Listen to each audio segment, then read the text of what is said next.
देखिए, भारत में जो आज पत्रकारिता का जो स्तर है, उनके नाम के पीछे गोदी शब्द का उपयोग किया जा रहा है। उस दौर में रवीश कुमार एक ऐसे पत्रकार हैं जो अभी तक झुके नहीं।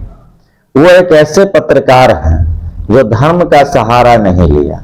वो एक ऐसे पत्रकार हैं कि वो जिस जाति से आ रहे हैं, अपनी ही जाति के विरोध का परवाह नहीं किया और वो हमेशा सामंतवाद के खिलाफ, पूंजीवाद के खिलाफ और वो हमेशा समाजवाद के समर्थन में कुछ न कुछ बोलते रहते हैं।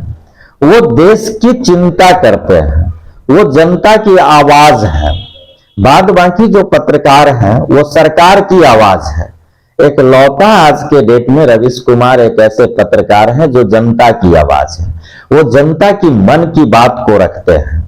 प्रधानमंत्री मन की बात को रखते हैं तो अपनी बात को रखते हैं, वो जब रखते हैं तो जनता की मन की बात को रखते हैं। और उनकी पत्रकारिता की सबसे अच्छी पहलू ये है, जो क्वेश्चन जो बनाते हैं वो हर एंगल से क्वेश्चन बनाते हैं। हर चीजों पे वो ये देखते हैं कि ये कार्य जो हुआ इसका फायदा जनता को कितना मिला, सरकार ने ये काम किया इसका बेनिफिट कितना मिला। अगर कोई बात कही गई है बड़े नेताओं के द्वारा तो जनता पे इसका क्या इफेक्ट है, इन चीजों पे वो ज्यादा फोकस करते हैं। जैसे पहले मैं उनका प्रत्येक प्राइम टाइम देखा करता था, अभी भी हम उनके चैनल को सब्सक्राइब किए हुए हैं, उनको हम बार बार सुनते हैं, मुझे अच्छा लगता है। तो वो क्वेश्चन बनाते हैं और क्वेश्चन जब भी बनाते हैं तो लगता है जो वो क्वेश्चन मेरा क्वेश्चन, मतलब आम जनता का क्वेश्चन है। तो ये सरकार के हित में कभी कार्य नहीं करते हैं और कोई भी दल ये नहीं कह सकता है जो हमारे हित में है और हमारे हित में है। वो सरकार से क्वेश्चन करते हैं, क्योंकि पत्रकारिता का मतलब ही है जनता का आवाज बनना और वो सच्चे पत्रकार हैं, इसलिए वो जनता के ही आवाज बने हुए हैं। और वो कोई भी सरकार रहे उस सरकार से प्रश्न करते हैं जो आपने जनता के लिए क्या किया। जब सरकार अच्छी कार्य करती है उस कार्य की सराहना भी करते हैं।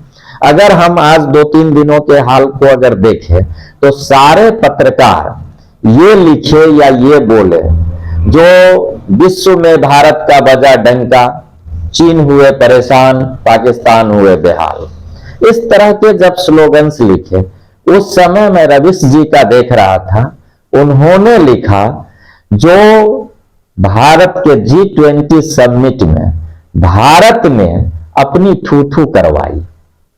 ये लाइन क्यों लिखा? तो उन्होंने कहा जो भैया आप जो भारत माता की जय कर रहे हैं, गोदी मीडिया जो आज अपने आप को कह रही है जो हम भारतीय मीडिया हैं, आपको प्रेस कॉन्फ्रेंस की आजादी नहीं दी गई। विदेशी मीडिया के सामने प्रधानमंत्री प्रेस कॉन्फ्रेंस नहीं किए।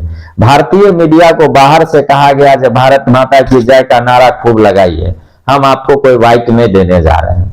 तो भैया आपका क्या रह गया प्रतिष्ठा?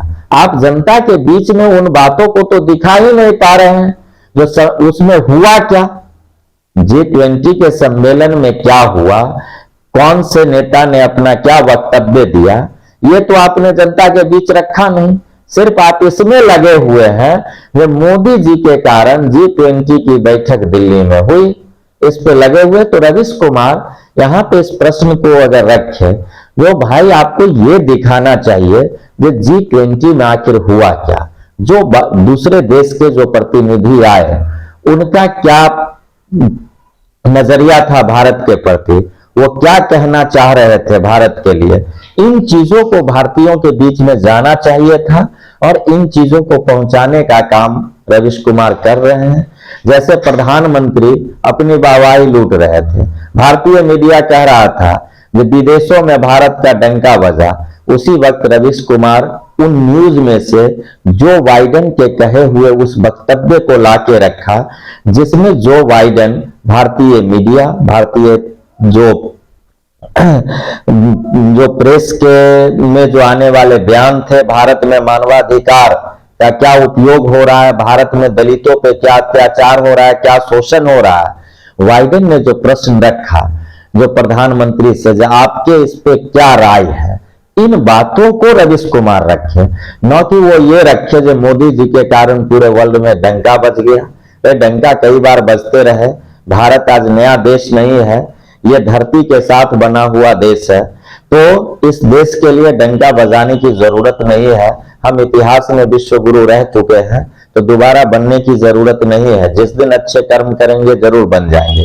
झूठ बोल के हम अपने देश के लोगों को बरगला सकते हैं, पूरी दुनिया को नहीं। तो रवीश कुमार सच्चाई को रखते हैं, एक सच्चे पत्रकार हैं।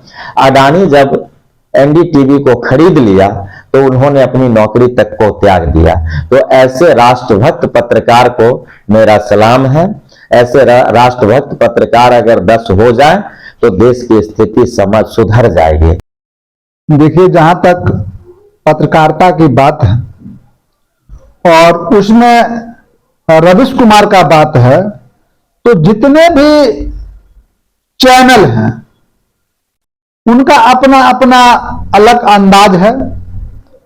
और जो अभी का समय में जो गोदी मीडिया, जिसका नाम जो है सो गोदी मीडिया, आखिर आया कहां से? यह गोदी मीडिया जो है रवीश कुमार का ही वक्तव्य से निकला हुआ एक शब्द है। जो स्वतंत्र मीडिया था, जो सरकार के साथ, सरकार के पक्ष में उसका जो वाहवाही और गुणगान करने लगा, उसका नाम रवीश कुमार के द्वारा ही गोदी मीडिया दिया गया। जो सरकार के गोद में बैठ करके सरकार का ही बात करता हो, इसलिए वह गोदी मीडिया आज रवीश कुमार का वक्तव्य से ही निकला है। और जहां तक रवीश कुमार की बात है, तो हमारे समझ से आज जो रवीश कुमार हैं वो निश्चित रूप से जो सत्य है उसको पकड़ करके रखते हैं, और वह बाएं और दाएं नहीं देखते हैं, और वह सत्य को पकड़ करके जो सरकार है जनहित में कौन सा काम कर रही है, कौन सा काम नहीं कर रही है, उस पर वह विस्तृत रूप से है सो उसको रखते हैं जनता के साथ। और यही उनका जो खूबी है, जनता को पसंद आता है। और जनता को पसंद आने का कारण है कि वह सच्चाई दिखाई देते हैं, तो उसको जनता जो देखता है तो लगता है कि नहीं, आज के डेट में जितने भी पत्रकार हैं वो सरकार का जय जयकार कर रहा है। आज रवीश कुमार जो है एक सच्चाई दिखाने के लिए आज खड़ा है। इसलिए निश्चित तौर पे जो रवीश कुमार है आज के डेट में बहुत अच्छे से जो जो जनमानस है उस तक जो बात जो है समझ में तक पहुंचे, और आसानी से उनकी बात जो है जनता समझ जाती है।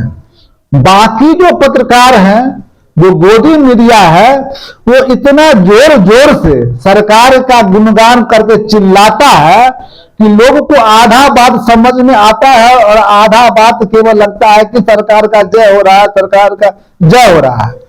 तो निश्चित रूप से इस दौर में जो आज पत्रकारिता के दौर में जो आज रवीश कुमार जो खड़ा है वह मील का पत्थर साबित है।